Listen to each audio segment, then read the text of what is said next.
Here are some of Alcatraz's most famous inmates.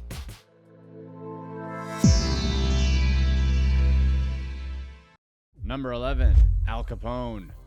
Al Capone does not need an introduction. You know who this is. Legendary gangster and mafia boss Al Capone entered Alcatraz just 10 days after it opened. He made millions of dollars selling illegal liquor at the time, and police weren't able to catch him doing any crimes except for one.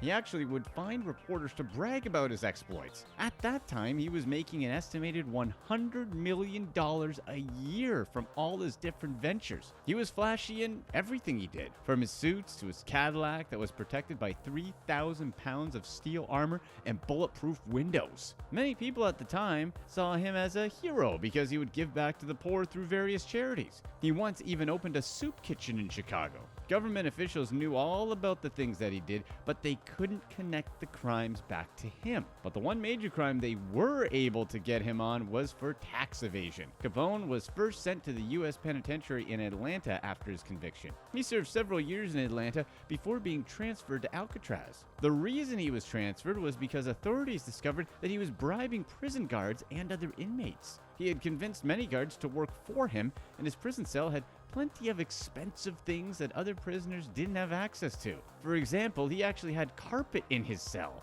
His friends and family lived full-time in a nearby hotel, and each day he had visitors. At Alcatraz, the warden and guards were immune to his cash and influence. He received very little preferential treatment, and finally, his prison term was actually just like a prison term. He was forced to maintain several jobs during his time at Alcatraz. It was in Alcatraz that Al Capone finally felt that he was in prison. The only privileges he was given was permission to have a banjo and to play in the Alcatraz prison band. This was only after he had earned that privilege from his good behavior. Apparently, playing the banjo was the only thing that he found joy in.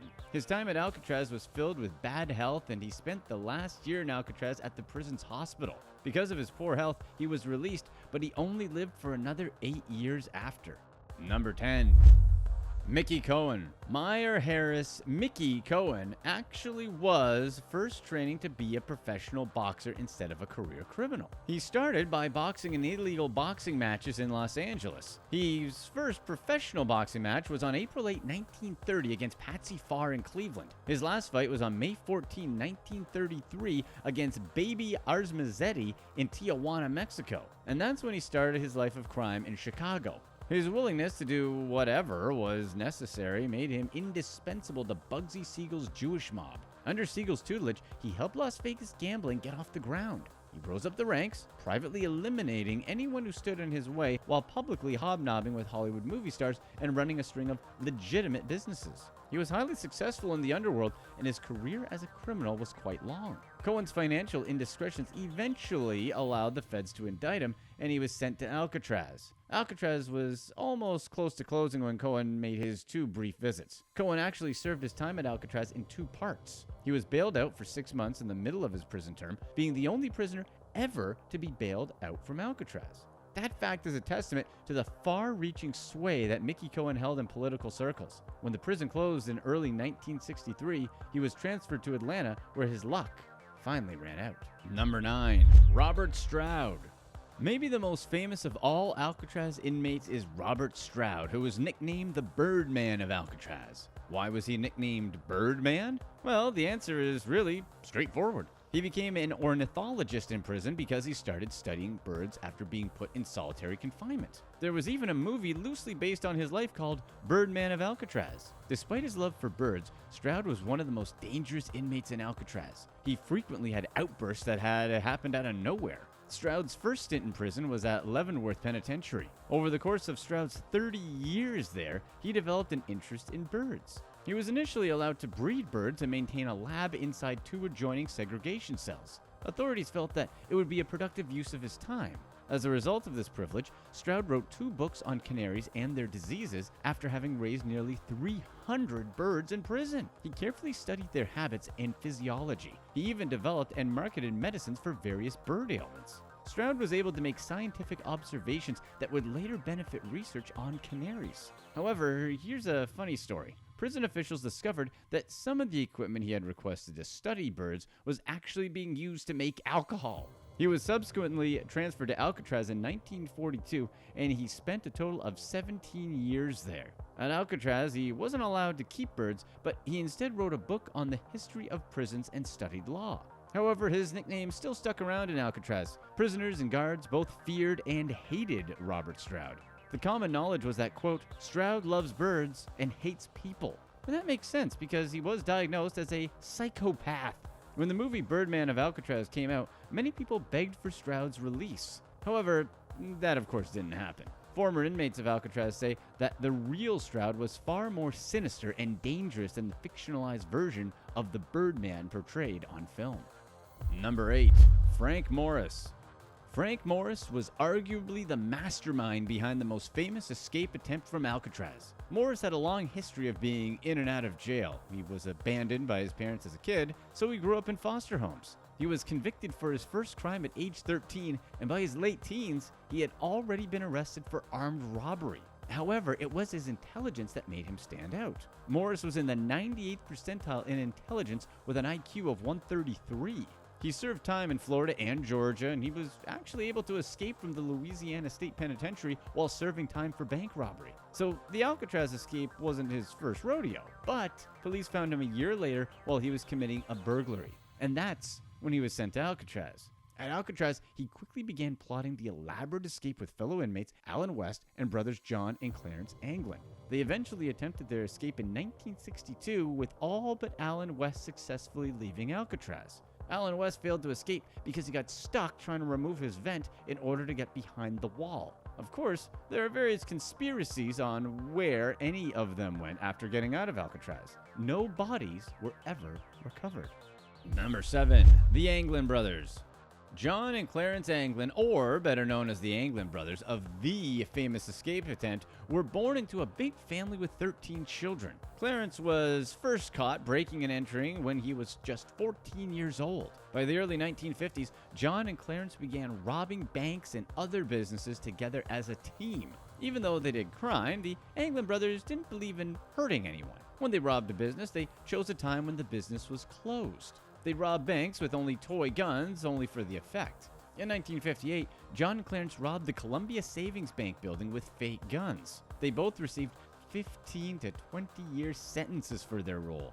They served their first few years at Leavenworth Federal Penitentiary, and then they did time at Atlanta Penitentiary. The brothers were eventually transferred to Alcatraz because of repeated failed attempts to escape from the Atlanta facility. Guards at Alcatraz were warned that they should be kept separate because of their escape attempts. But because Alcatraz was believed to be so secure, they were still placed next to one another. And they happened to be placed next to probably the smartest guy in Alcatraz in Frank Morris. As part of their escape plan, they took on whatever necessary jobs they could in Alcatraz in order to get materials they needed. For example, they worked in the prison barbershop so that they could get hair for the fake heads. After years of planning, they successfully escaped the prison with Frank Morris, and their bodies were never found. If you haven't watched our take on their escape attempt, be sure to watch this video. Number 6. Roy Gardner.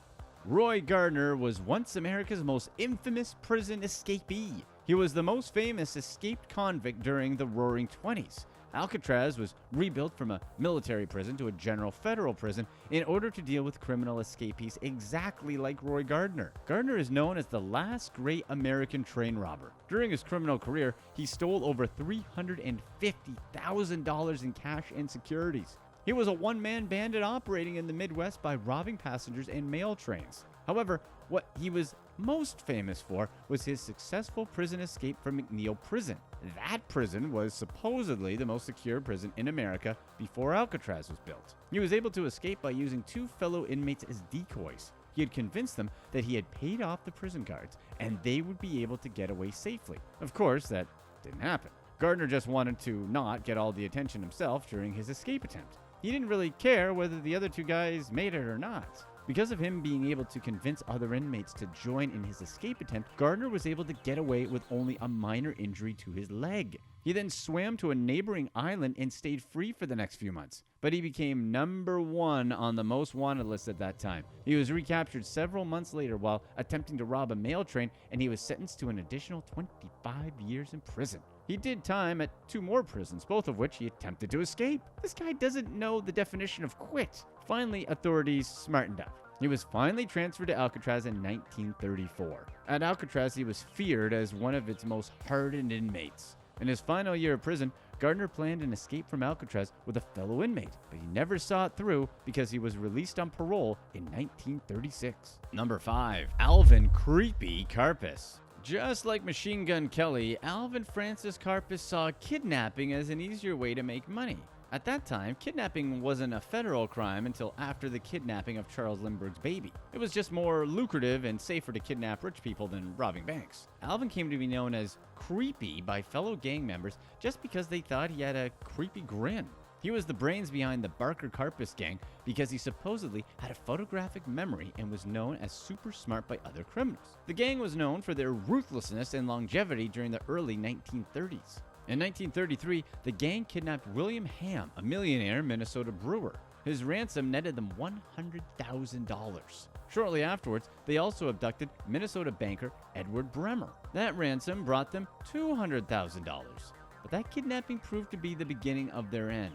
The father of Edward Bremer was a friend of President Franklin D. Roosevelt. The FBI and local police bureaus decided to bring a stop to any type of kidnapping for ransom. The FBI organized a group of highly skilled agents called the Flying Squads that specialize in hunting down the leading public enemies. In 1934 alone, many gangsters met their end, such as John Dillinger, Bonnie and Clyde, Charles Pretty Boy Floyd, and Tommy Carroll. However, not Karpis. He escaped from the police more than once. He wasn't arrested until 1936 when J. Edgar Hoover personally took him into custody. He was the last public enemy to be taken into custody. Karpis also had the honor of being the longest serving inmate at Alcatraz, serving 26 years. He even outlasted the prison itself, which closed in 1963. Karpis finished his time elsewhere and was deported to his native Canada after ultimately getting released from prison in 1969.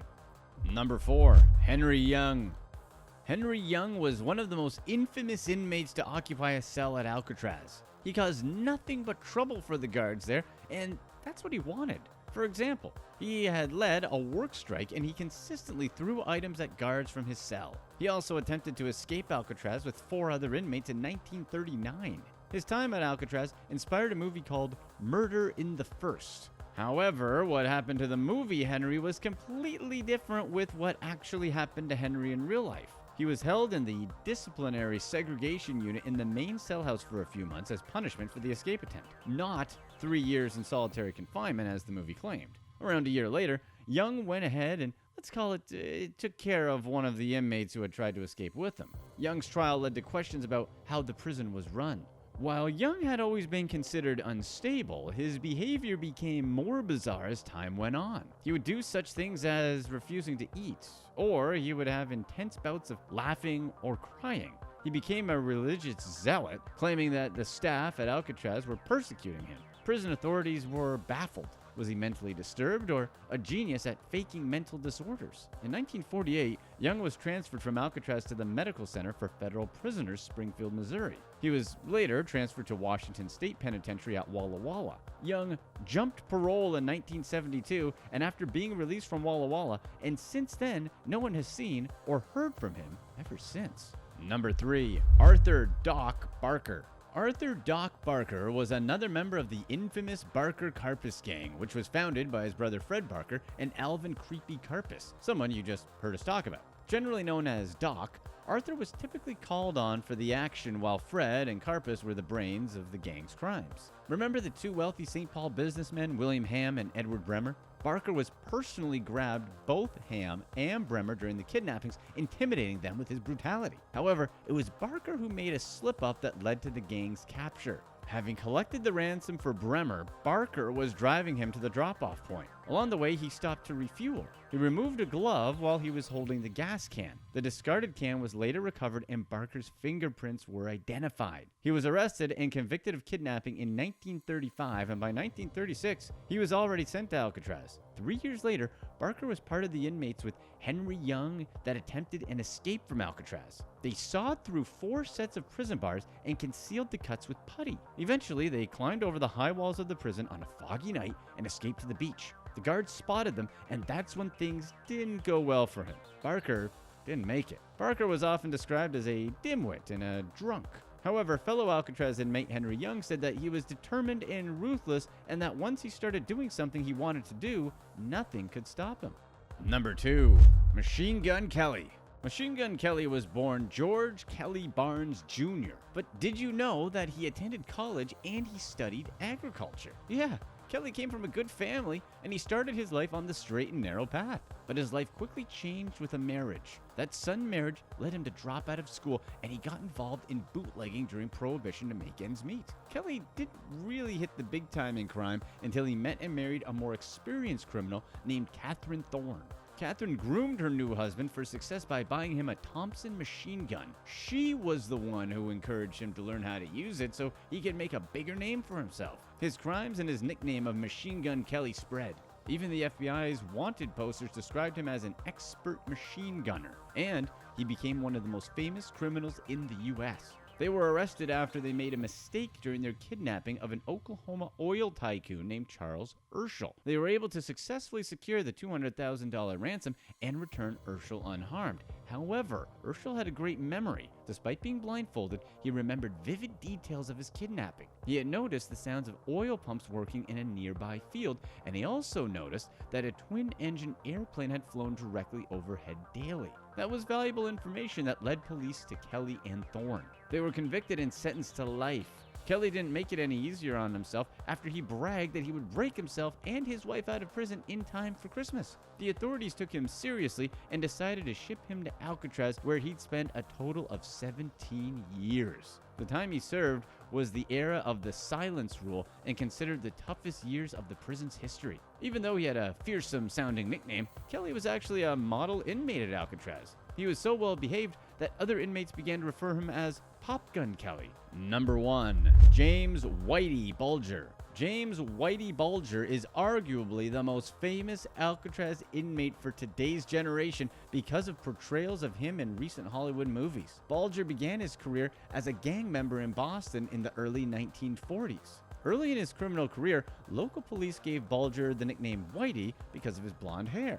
He actually hated the name. He preferred to be called Jim, Jimmy, or even Boots. That last nickname came from his habit of wearing cowboy boots and his habit for hiding a switchblade in the boots. However, the nickname Whitey stuck. Bulger served his first serious prison sentence in Atlanta, the same prison where Capone and Gardner had also done time. He got to Alcatraz in 1959, only a few years before it would shut down. Bulger had said that his stay there was one of his best prison experiences. In a letter to Alcatraz historian Michael Esslinger, he stated, quote, "If I could choose my epitaph on my tombstone, it would be, I'd rather be in Alcatraz." After he got out of Alcatraz, he became one of Boston's biggest crime bosses. He dominated the region in the 1970s and 80s with his illegal operations. In 1994, under investigation, Bulger went on the run. He remained free for another 16 years as he stayed on the FBI's most wanted list. In 2000, the FBI's Boston branch established a unit just to focus on finding Bulger. He ended up number 1 on the most wanted list after Osama bin Laden was taken care of. After searches through Europe, South America, and Asia, they found Bulger living under an alias in Santa Monica, California in 2011. He was 81 years old at the time of the arrest. He was convicted and sentenced to 2 consecutive life terms in late 2013. In 2018, he was transferred to the Hazleton Federal Penitentiary in West Virginia. But let's just say Bulger had a very unpleasant welcome. He was 89 years old and in a wheelchair when he went on to the next life. It was probably because of him being a federal informant in the past. Here's what's next.